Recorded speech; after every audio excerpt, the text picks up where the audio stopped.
Vamos a cambiar de tema. Vamos a una nota que en lo personal me parece algo sumamente positivo, que es un mensaje que da el presidente Andrés Manuel López Obrador este fin de semana, porque se comprometió a enviar 2 iniciativas de reforma antes de que concluya su sexenio. Y son 2 iniciativas que pues no había anunciado tan abiertamente en ocasiones anteriores. Se trata de una reforma para que los aumentos salariales sean siempre mayores que la inflación.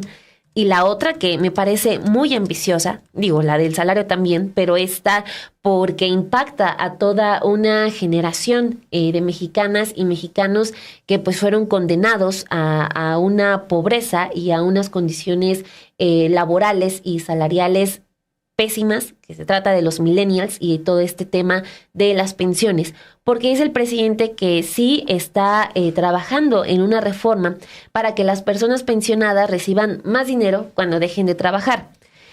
El presidente hizo este anuncio justo en el aniversario de la huelga de los obreros de Río Blanco en Veracruz, la cual tuvo lugar en 1907 como preámbulo del inicio de la Revolución Mexicana. En ese entonces, pues miles de obreros se rebelaron en contra de las condiciones laborales en una fábrica textil en la que trabajaban y pues fueron reprimidos por las autoridades encabezadas por el entonces presidente Porfirio Díaz. Vamos a escuchar este anuncio que, insisto, tiene muchísima importancia.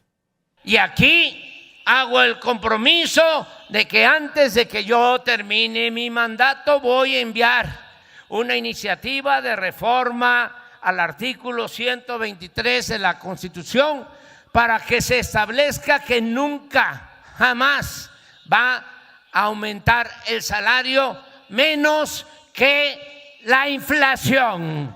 Nunca más.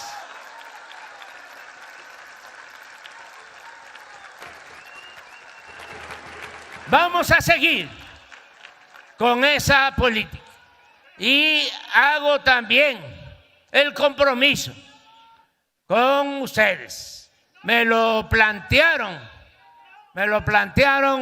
del sindicato de maestros y otros trabajadores.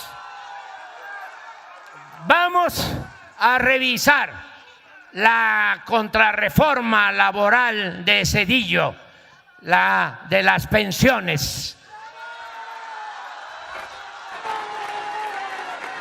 Y vamos a hacer una propuesta, porque es completamente inhumano, injusto, que un trabajador después de 30 años de estar laborando, cuando termina ni siquiera recibe, porque así está esa reforma, su salario cuando estaba en activo, sino la mitad, si le va bien, de ese salario.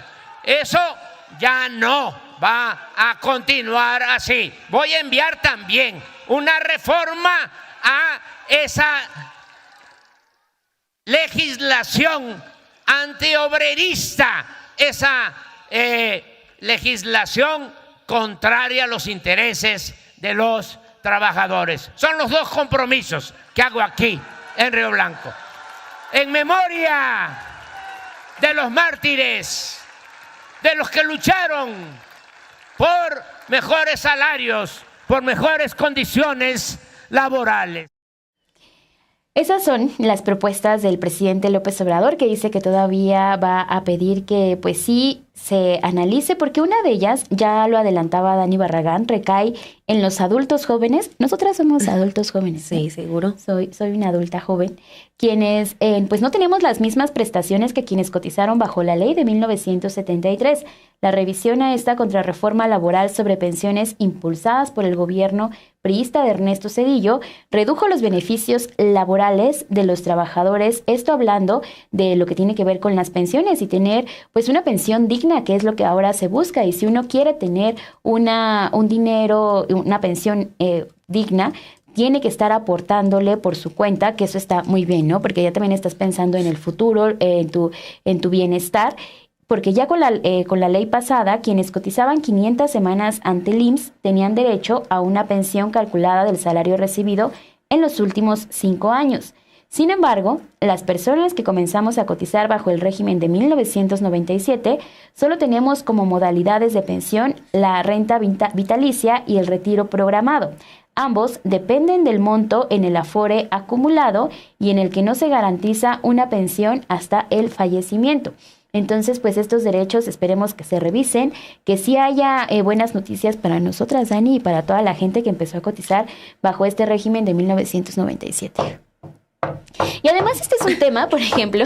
Toco madera. Tocas madera para que sí pase. Pues sí, para que sí pase, porque es un abuso. Sí. A todas luces, o sea. Y es que además, ese es un tema que interesa mucho a la ciudadanía. Lo hemos visto, por ejemplo, en el programa de lo que se estrena los lunes en Estudio B, que el tema de las afores y las pensiones interesa mucho a la gente saber cómo puede tramitar cierta pensión, cómo puede beneficiarse o cómo puede incrementar este monto, porque estamos hablando del futuro y no sabemos con cuánto dinero te puedes llegar a pensionar, con cuántas semanas, qué modalidades hay, si puedo yo dar dinero, con cuánto me voy a pensionar en dado caso de que lo quiera hacer a ciertas semanas. Entonces, es un tema muy interesante. Ahí le hemos desarrollado muy bien todos estos temas en el programa que lleva nuestra compañera Guadalupe Fuentes, usted, yo y otros como yo, para resolver algunas dudas puntuales. Sí, o sea, es que condenas a la gente a la pobreza, ¿no? O sea, porque,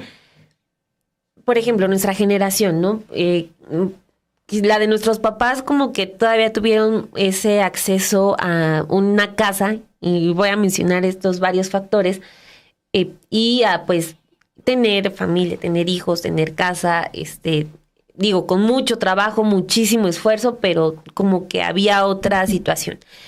En el caso de los millennials, pues lo que te dicen es, bueno, tú ya no tienes pensión y tienes que destinar mínimo el 10% de tu salario para empezar a ahorrar para cuando ya te retires, porque si no, pues vas a ser en tu vejez la vas a pasar pobre, ¿no? Porque no tienes nada. Entonces, si tienes que destinar cierto porcentaje a tu pensión, pero también te quieres comprar una casa, pero además los salarios todavía no son los que deberían ser. Estamos hablando de que desde el 2018 empezó esta recuperación gradual del poder adquisitivo del salario. Pues, ¿qué puedes tener? O sea, no puedes ni ahorrar de tu Afore, o sea, aspirar a una casa ya es como, pues, ya un sueño guajiro, ¿no? O sea, un sueño imposible para muchos de los millennials. Entonces, o sea, no solamente no vas a tener casa, sino que además cuando termines de trabajar, y eso hasta trabajar hasta que seas hasta los 70 años o más, y además no vas a tener dinero, o sea, realmente sí hay un desamparo ahí muy grande para toda una generación y se tiene que atender urgentemente. Ojalá por eso insisto que se concrete esa reforma. Digo, también espero que los legisladores pues no lo vean como una agresión de López Obrador y digan, no, vamos a votar en contra, sino que pues sean coherentes con su servicio público y si llega a presentarse esa reforma, pues que la aprueben. Sí, como lo que estamos viendo ahora, ¿no? Con la reducción de la jornada laboral. 40 horas. Entonces, estamos viendo justo que se habla de temas que tienen que ver con los derechos de los trabajadores. Y en esos creo que debería de dar una prioridad también el Congreso para discutirlos, para analizarlos, para no estarlos retrasando en discusión, porque si no, pasan los meses y seguimos teniendo los mismos derechos y se avanza poco. Se ha avanzado, eso sí, es cierto. El salario mínimo, lo que vemos ahora, pues que está un poco más fortalecido, o sea, la gente ya le llega a impactar, e incluso lo que decía el presidente López Obrador es eso, ¿no? Que ya no haya ningún cambio a estas reformas y a estas iniciativas que se han emprendido, porque sí, la inflación es un hecho, pero pues eso no puede ser tampoco un pretexto para que no se avance en el tema de los trabajadores y también de que haya derechos dignos para cada uno de nosotros que estamos pues trabajando. Esto es lo que se intenta, eso es lo que ahora también propone, y qué bueno que otro tema que se vaya a tocar es el de las pensiones, para tener pues un poco de idea de una pensión digna y un dinero en un futuro que también pues pueda ayudarnos a tener pues una mejor vejez y un mejor bienestar, valga la redundancia. Eso es lo que va a pasar en el Congreso. Son 2 propuestas que lanza el presidente López Obrador el día de ayer en un evento que se realizó Pero pues vamos a estar muy pendientes de cómo las vaya a tomar el Congreso de la Unión, cómo se vayan a discutir tanto en la Cámara de Diputados como en la Cámara de Senadores y no vayan a llegar a la Suprema Corte de Justicia de la Nación. No. O sea, como esa discusión de que si quieren o no los programas sociales, o sea, no, es que diría, sería ilógico tener legisladores que estén en contra de los derechos laborales, de mejoras laborales para quienes representan. Pero no, sí pasa. Sí. O sea, incluso hasta de los partidos de izquierda resultan hasta estar en contra de las mejoras laborales. Entonces, pues ya desperté del sueño. No, que nos vaya bien. O sea, de verdad, entre tantas cosas que se tienen que hacer cuando se anuncia que ya hay al menos esa proyección de lanzar una reforma, pues uno, pues ojalá, nada más mandar la esperanza de que sí ocurra porque va a beneficiar a muchísimas personas.